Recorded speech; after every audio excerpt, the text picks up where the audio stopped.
सोच के देखिए कि आपको पता भी ना हो और अचानक से कोई आपको स्टॉक कर रहा हो। आपकी हर पल की खबर कहीं लिखी जा रही हो किसी एक वेबसाइट पे कि आप क्या कर रहे हो, कैसे कर रहे हो, कब कर रहे हो। तो आपका चैन और सुकून सब खो जाएगा। हेलो, नमस्ते एंड सत श्री अकाल। आप सुन रहे हैं आपका फेवरेट चैनल द मिक्स अड्डा। डिजाइन योर ओन इमेजिनेशन, मतलब कि अपनी सोच को आकार देना। और इसी थीम के साथ हम लेके आए हैं एक नई स्टोरी, एक नई podcast, the perfect blue part 2। अब तक इस स्टोरी में हमें पता चला कैसे जो मीमा है उसे कोई इंसान स्टॉक कर रहा था। उसके बारे में एक वेबसाइट पे लिखा जा रहा था जो कि एक फ़ैन पेज था, जो कि मीमा खुद नहीं लिखती थी, बट जो इंसान लिख रहा था उसे मीमा की हर एक चीज़ के बारे में पता थी। वो इंसान सब लोगों से बात करता एज मीमा बन के, और उसे पता नहीं चल रहा था कि उस इंसान को इस बारे में कैसे पता है। उन चीज़ों को देख के वो डर जाती है, वो परेशान हो जाती है। नेक्स्ट डे उसकी शूटिंग का फर्स्ट डे होता है। वो बहुत नर्वस होती है क्योंकि ये उसके नए किरदार का, या ये बोलो कि ये उसकी नई लाइफ की स्टार्टिंग होती है।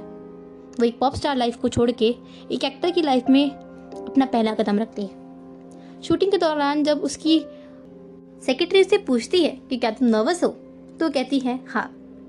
बट उसके बाद जाने के बाद जब वो उसकी डायलॉग की बुक देखती है, तब देखती है कि उसमें सिर्फ एक डायलॉग था, सिर्फ एक लाइन जो उसे बोलनी थी। इस चीज़ को देख के वो सोचती है कि सिर्फ एक लाइन के लिए क्या नर्वस होना। बट मीमा अपने किरदार को बहुत सीरियसली ले रही थी और उस एक लाइन को भी बोलने में वो डर रही थी क्योंकि उसके आसपास वाले सारे लोग उस पर हंस रहे थे। ये देख कि वो किस करियर में थी, वो किस पीक पे थी। और यहाँ पे देखो, उसे सिर्फ एक डायलॉग बोला जा रहा है। सिर्फ एक डायलॉग डायरेक्टर ने उसे दिया था। डायरेक्टर से बहुत रिक्वेस्ट करने के बाद उसका डायलॉग बढ़ा, उसे एक अलग रोल मिलने लगा। बट उस रोल के लिए उसे न्यूडिटी शो करनी थी। वो सीन था एक रेप सीन। मीमा को एक रेप सीन को शूट करना था जिसमें कि वो करना नहीं चाहती थी, मगर एज एन एक्टर बनने के लिए उसने उस चीज़ को एज अ हडल एक्सेप्ट किया और उस पर काम किया। जब वो रास्ते में आ रही थी तब वो ट्रेन में ट्रैवल कर रही थी।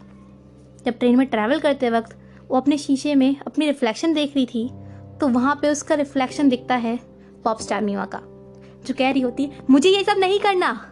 तुम्हें क्या कर रही हो, मैं ये नहीं करना चाहती, मुझे नहीं करना वो रेप सीन, तुमने मना क्यों नहीं किया। और उस पर गुस्सा होके वो रिफ्लेक्शन अचानक से गायब हो जाता है। वो सब चीज़ों को देख के मीमा बहुत डर जाती है, उसे समझ नहीं आता वो क्या करे। घर जाती है, दोबारा अपना फैन पेज खोलती है, दोबारा देखती है कि उसमें बहुत सारी चीज़ें और लिखी हुई हैं। वो और परेशान होती है। नेक्स्ट सीन, नेक्स्ट डे जब उस रेप सीन को शूट करना पड़ता है, तब मीमा बहुत ही ज़्यादा सबकॉन्शियस अजीब सा फील करती है क्योंकि उसका फर्स्ट टाइम होता है किसी भी शूट में, और उसके बाद भी जो उसे सीन दिया जाता है वो कुछ ऐसा होता है। जब रेप सीन शूट हो रहा होता है, जो एक्टर उसके साथ उस रेप सीन को कर रहा था, उसका हाथ गलती से उसके ऊपर लग जाता है और वो कहता है उसे सॉरी।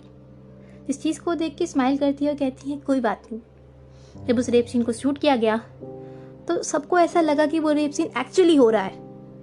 भले ही वो एक्ट था, बट उस चीज़ में इस तरीके से इमोशंस डाले गए कि सबको लगा कि वो रेप एक्चुअली हो रहा है। उस रेप सीन को शूट करने के बाद रात को घर आके मीमा बहुत रोई क्योंकि वो सब नहीं करना चाहती थी। उस सीन के बाद उसे एक और फोटोशूट का ऑफर आया, एक और न्यूड फोटोशूट का, जिसमें उसे दोबारा ऐसे ही सीन्स करने थे। उस फोटोग्राफर ने उसकी ऐसी फोटोज़ खींची। बट अगले दिन जिस डायरेक्टर ने उससे मीमा को वो रोल दिया था, वो रेप वाला रोल, उस डायरेक्टर की मौत हो गई। उसकी आंखों में किसी ने कुछ चुभा दिया, उसकी डेड बॉडी मिली जिसमें उसकी आंखों से खून निकल रहा था। उस फोटोग्राफर की भी कुछ दिन बाद मौत हो गई। उस सपने में उससे एक दिन पहले उसने देखा था कि फोटोग्राफर की मौत हो गई है। जब वो उठी तो उसे पता नहीं चला कि क्या वो सपना सच था या झूठ। जब वो सपने में उठी तो उसने गेट खोला और गेट के बाहर बहुत सारे रिपोर्टर्स उसका इंटरव्यू लेने के लिए खड़े थे। वो बहुत कंफ्यूज कि क्या सच है क्या झूठ। वो अपने आप में ही कंफ्यूज होती जाती। उसे दो मीमा दिखने लगी, एक जो पॉप स्टार थी और एक जो रियल मीमा थी जो एक्टर बनना चाहती थी। उसे समझ नहीं आ रहा था कि क्या हो रहा है आजकल। इसमें ही आता है हमारी स्टोरी का जो सेकंड कैरेक्टर, वो होता है मीमा का सिक्योरिटी गार्ड, जो मीमा का डाई हार्ट फैन होता है, या फिर ये कहो कुछ ज़्यादा ही बड़ा फैन होता है।